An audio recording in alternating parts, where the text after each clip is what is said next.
Hi అండి. అందరికీ నమస్కారం. అందరూ ఎలా ఉన్నారు? ఈరోజు మేము విజయవాడలో ఉన్న కనకదుర్గమ్మ టెంపుల్కి వెళ్తున్నామండి. యాక్చువల్గా మా ట్రైను 5:20కి అండి. మేము 5 వరకు ఇంట్లోనే ఉన్నాము. చాలా కంగారుగా వెళ్తున్నాము. అందుకే ముందు వీడియో ఏమీ తీయలేదు. కంగారులో అయితే రైల్వే స్టేషన్కి వచ్చేసాం, కానీ రైల్వే స్టేషన్ ఎక్కడుందో నాకైతే అర్థం కాలేదు. అసలు మొత్తం అంతా డిస్మాంట్లింగ్ చేసి ఉంది. అసలు ఇది సికింద్రాబాద్ రైల్వే స్టేషన్ ఏనా అనేసి అనుకున్నాం మేము మొత్తం వెతుక్కొని వచ్చేసరికి మా ట్రైన్ అయితే వచ్చిందండి. చాలా కంగారుగా ఎక్కాము. ఎందుకనేసి అంటే ఎక్కువసేపు ఉండదనేసి. ఇక మేము ట్రైన్ ఎక్కగానే ట్రైన్ స్టార్ట్ అయిపోయిందండి. అదే సేమ్ టైంకి వందే భారత్ కూడా వస్తుంది. మీరు చూసినట్టయితే ఎక్కడ రైల్వే స్టేషన్ అయితే ఎక్కడ మీకు కనిపించదండి. కొత్తగా ఏమైనా ఫుడ్ కోర్ట్స్ అవి పెడతారేమో, అంటే ఈసారి ఫండ్ ఎక్కువ రిలీజ్ చేశారు కదండి రైల్వేకి, అందుకు మొత్తం అంతా డిస్మాంట్లింగ్ చేసి మళ్ళీ కొత్తగా కడుతున్నారు. రెనోవేట్ కూడా చేయట్లేదు. ప్లస్ ప్రతి స్టేషన్లోనూ అలాగే ఉన్నాయండి, అన్నీ కొత్తగా కడుతున్నారు. మేము ఎక్కిన ట్రైన్ అయితే లింగంపల్లి విజయవాడ ఇంటర్సిటీ ఎక్స్ప్రెస్ అండి. అది మనిషికి 160 రూపీస్ పడింది. మేమిద్దరం కాబట్టి దగ్గర 340 ఎంతో పడిందండి మా ఇద్దరికినా. ఇది హైదరాబాద్ నుంచి మనకి 5:30కి స్టార్ట్ అయ్యిందండి. మేము స్టార్ట్ అయ్యే టైంకి అయితే కొంచెం చిన్నగా జల్లులు పడుతున్నాయి. ఇంకా హైదరాబాద్ అంతా వర్షం పడుతూనే ఉంది చిన్నగాన. అసలు వర్షం పడుతుంది, మేము స్టార్ట్ అవ్వగలమా లేదా అనేసి ఆలోచించాము. ఎందుకంటే వర్షంలో ఏ క్యాబ్ కూడా బుక్ అవ్వలేదు. అందువల్ల ఇంకా మేము బైక్ మీదే స్టార్ట్ అయ్యామండి రైల్వే స్టేషన్కి. మేమైతే బైక్ రైల్వే స్టేషన్లోనే కొత్తగా కట్టించారండి సెల్లారు. ఆ సెల్లార్లో మేము పెట్టాము. అక్కడ గంటకి మనకి 20 రూపీస్ తీసుకుంటున్నారండి. కరెక్ట్గా మాది 12 అవర్స్ అండి ఉంచాము మేము. మొత్తం 350 390 అయ్యింది. ఇంకా బైక్ ఎక్కడ పార్క్ చేసినా సరే సేఫ్టీ ఉండదు అనేసి, అక్కడ మనకి సేఫ్టీగా ఉంటుంది అనేసి అందులో కొత్తగా కట్టారండి సెల్లారు. బాగుంది అది కూడా. అయినా వీలైనంత వరకు క్యాబ్లో రావడమే బెటర్ అండి. ఎందుకనేసి అంటే మళ్ళీ దానికి పేమెంట్ చేయడం కన్నా ఆటోకైనా క్యాబ్కైనా ఒక 150-200 ఇస్తే మనకి సరిపోతుంది. చూడండి వర్షం అయితే బాగా పడుతుంది. ఇంకా మా అమ్మాయి అయితే ఈ వర్షాన్ని చూసి బాగా ఆడుకుంటుందండి. కాసేపటికి ఇంకో నెక్స్ట్ ఊరు వచ్చేసరికి వర్షం ఏమీ లేదండి, బాగా ఎండగా ఉంది. ఇంకా అక్కడ నుంచి మనకి ఆంధ్ర టచ్ అవుతుందంట, అంటే విజయవాడకి దగ్గరలో అండి. మాకైతే ఈ ట్రైన్ బాగానే అనిపించింది, కొంచెం నీట్గా ఉంది. ప్లస్ కూర్చోవడానికి కూడా కంఫర్ట్గా ఉంది. దగ్గరగా మాకేంటంటే మంగళగిరి దగ్గరికి వచ్చేసరికి ట్రైన్ మొత్తం చాలా వరకు ఖాళీ అయిపోయిందండి. సీట్లన్నీ మావే అన్నట్టు మా వారు మా అమ్మాయి కూర్చున్నారు. అప్పుడే తను పడుకొని లేవటం వల్ల తను బాగా యాక్టివ్ అవుతుంది. మనకి అన్ని ట్రైన్ల కన్నా ఇది కొంచెం కంఫర్ట్గా అనిపించిందండి. 4 అవర్స్ జర్నీ. మార్నింగ్ 5:30కి ఎక్కాము మేము.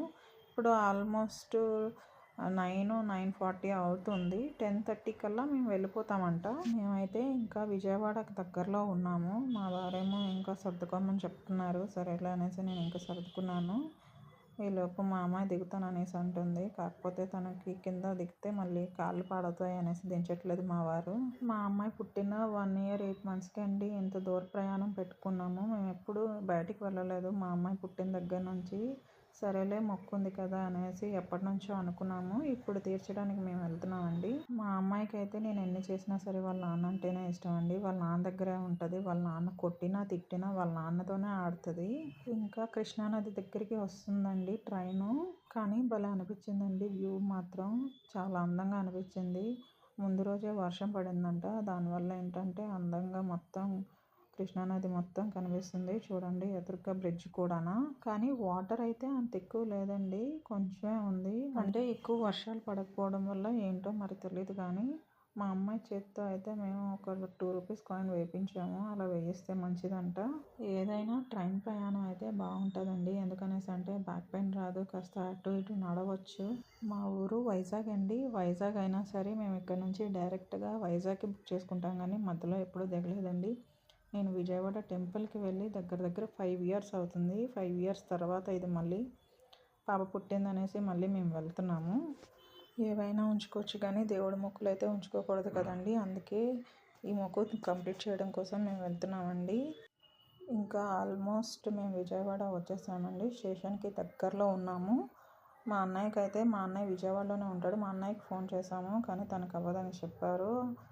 సో మేము ఆల్టర్నేట్ చూసుకోవడానికి ట్రై చేస్తున్నాము. ఇంకా అక్కడెక్కడైనా మనకి చిన్న హోటల్ ఏమైనా ఉంటే ఫ్రెష్ అప్ అవ్వడానికి ఒక 3-4 అవర్స్ తీసుకుందాం అనేసి అనుకుంటున్నాము. చూడాలి మరి దొరుకుతుందో లేదో అనేది.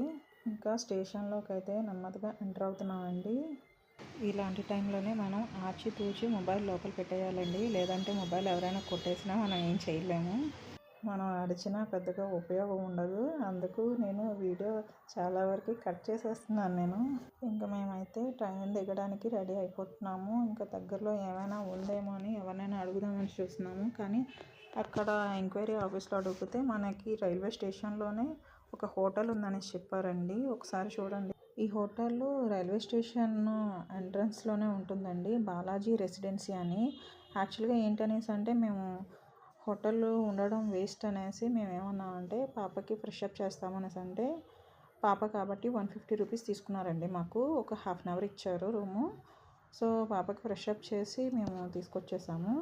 ఉండడానికి అయితే మాత్రం మనకి 3 అవర్స్కి 550 రూపీస్ ఎంతో ఛార్జ్ చేస్తున్నారు. రూమ్స్ అయితే క్లీన్గానే ఉన్నాయి. ఇంకా ఎదురుగ్గా ఉన్న హోటల్లో టిఫిన్ చేసి మేము ఇంకా స్టార్ట్ అయ్యామండి. ఇదిగోండి విజయవాడ రైల్వే స్టేషను. రూమ్స్ అవి అయితే మాత్రం బాగానే ఉన్నాయండి, నీట్గా ఉంచారు. ఇలా 1 డే ట్రిప్ వేసుకునే వాళ్ళకి పుణ్యక్షేత్రాలకి అలా దగ్గరలోనే రైల్వే స్టేషన్లోనే దిగి స్నానం చేసి ఫ్రెష్ అయ్యి టిఫిన్ చేసే వాళ్ళకి బాగుంటుందండి. వెంటనే ఇంకా దర్శనానికి వెళ్ళిపోవచ్చు. ఇంకా మేమైతే టిఫిన్స్ అన్నీ కంప్లీట్ చేసుకొని అక్కడ నుంచి మేము ఆటో ఎక్కామండి. రైల్వే స్టేషన్ నుంచి టెంపుల్ వరకు అంటే కొండ కింద వరకున మాకు మనిషికి 20 రూపీస్ ఛార్జ్ చేశాడండి ఆటో. మా ఇద్దరికి 40 రూపీస్ అయింది. దగ్గరే కాబట్టి ఆల్మోస్ట్ మేము టెంపుల్ దగ్గరికి వచ్చేసామండి. ఇంకా పక్కనే నది ఉంది, మునుగుదాం అనేసి అన్నా సరే మార్నింగే మేము స్నానం చేసి వచ్చేసాం కాబట్టి ఇంకా వెళ్ళాలనేసి అనుకోలేదు.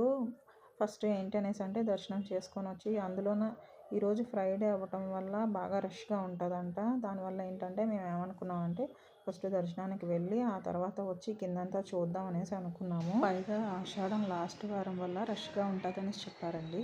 అంటే మాకు 5 ఇయర్స్ బిఫోర్ కదా మేము వెళ్ళాము. ఎటువైపు మెట్లు ఉన్నాయో ఎటువైపు కొండ వైపు వెళ్ళాలో తెలియలేదు. ఇప్పుడు కొత్తగా లిఫ్ట్ అవన్నీ పెట్టారంట. సో మేము లిఫ్ట్ త్రూనే వెళ్దాం అనేసి డిసైడ్ అయ్యాము.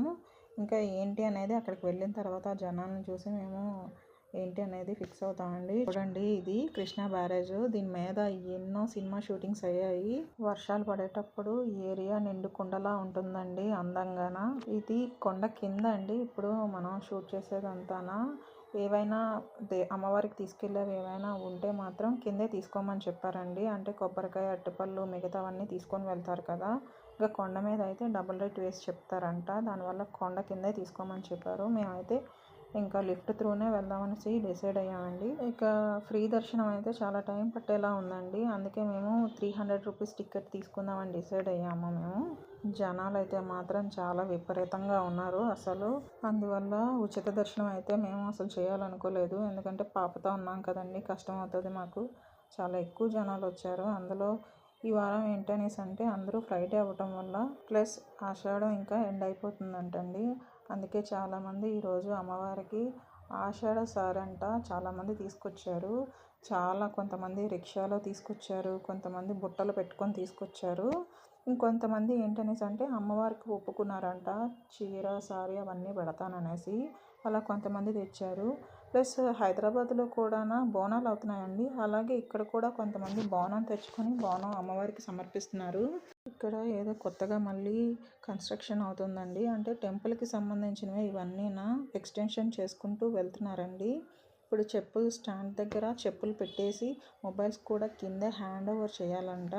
కింద అన్నీ హ్యాండ్ ఓవర్ చేసి పైకి వెళ్ళాలంట. కానీ మాకు మొబైల్ అవసరం, పైన షూట్ చేయాలంటే ఎలా అనేసి మా వారు 4 సార్లు అటు ఇటు తిరిగి ఏం చేయాలో తెలియక మళ్ళీ హ్యాండ్ ఓవర్ చేశారండి ఇద్దరు ఫోన్లోన.